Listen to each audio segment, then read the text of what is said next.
Well, a warning from the Ontario Long-Term Care Association that homes for seniors won't be able to get insurance to keep operating. Now, the association says the system it is in a precarious situation which could displace the majority of residents because insurance companies are eliminating liability protection for communicable diseases.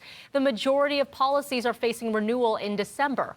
Close to 2,000 people in seniors' homes have died, while the others have lived in isolation and fear, and now they face rising COVID numbers and the second wave. Now, political specialist Cynthia Mulligan joins us now. Cynthia, you've been covering this for some time, and I know earlier in the first wave, you spoke to many residents, and it was heartbreaking, the situation that many people were dealing with. It really was. I mean, they talked about the fear, but also the crushing loneliness, Mel. And there was this one woman named Devorah Greenspan. She just turned 88 in the summer. I spoke to her after she spent 3 months of complete isolation in her room. Imagine being in a tiny, maybe 200 square foot room. She couldn't even open the door because they were afraid of the spread of COVID. And she was cut off from her family and the world. She couldn't even look out a window on the front street. So I decided to touch base with her again. She had a brief reprieve over the summer because she was allowed those distant visits masked with family outside, but that stopped again now that we're in a second wave and the numbers have been rising. So I checked in with her via Zoom to see how she's doing now, and this is what she has to say. I'm very afraid. I am afraid. I'm afraid of getting sick at my age. And I'm afraid of being, oh my God, I think if I have to be cohorted again, I don't know how I'll handle that. I don't even know if I can handle that. The loneliness? The loneliness, yeah. The loneliness, the lack of, as I said, lack of communication, the feeling of depression and being afraid. It's hard to hear, isn't it? It's so sad. And she lost 12 of her fellow peers at the long-term care due to COVID. So, and they don't find out for a very long time if somebody's passed away because there's no communication amongst the residents. They're all in little cohorts. So it's really hard and it's taken a toll on her. The main thing, Mel, that people are concerned about, because the question is, are we in better shape this time around to protect the long-term care? We know there are outbreaks in, yesterday it was 87. I'm waiting for today's new numbers, in 87 homes.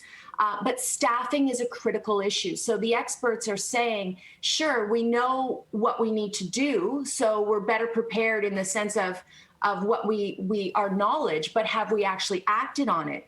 And Devorah has a very specific message for Premier Doug Ford. And, she's quite outspoken, and she said, put some money where your love is, because Doug Ford has repeatedly said he loves seniors and he wants to make long-term care homes better. And she's saying, well, do it now, because staffing is a major concern. And we saw many of these homes collapse under the strain of COVID because they just didn't have enough staff. Quebec and BC are being hailed by advocates as actually being very proactive during the summer and doing something to hire more people. Quebec, for example, hired 10,000 more workers to be in the homes. It was only on September 28th, Mel, that the government here announced $52 million to start training and retain PSWs. And people are saying, why did you wait so long? Because they're having trouble hiring people. So, yeah, that was the big question, Sin. We know that there was this, retention bonus, this hiring blitz, but we knew the second wave was going to come. Right. In fact, the government outright said it is coming. It's not a matter of if, it's a matter of when. So why not be proactive? Well, and that's a key criticism against the Ford government, that they've been reactive throughout COVID, but not proactive throughout COVID. And long-term care is the one area where you can see that the most. For example, BC, as soon as they had a first outbreak, it's really early in the morning for me. As soon as they had their first outbreak, they stopped workers from going to multiple homes. Ontario waited a very, very long time. And the last time I crunched the numbers, one of the side effects of that was the death rate. We have had almost 2,000 residents die here. Yes, we have 3 times the number of residents as BC does in long-term care, but we've had 13 times the number of deaths.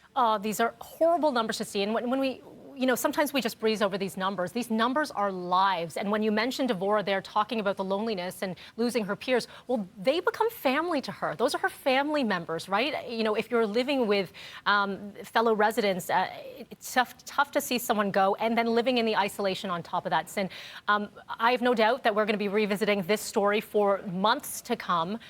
We appreciate your time on this, and hopefully you can join us again with an update with some better news. Thanks, Mel. Thank you, Cynthia. Appreciate it.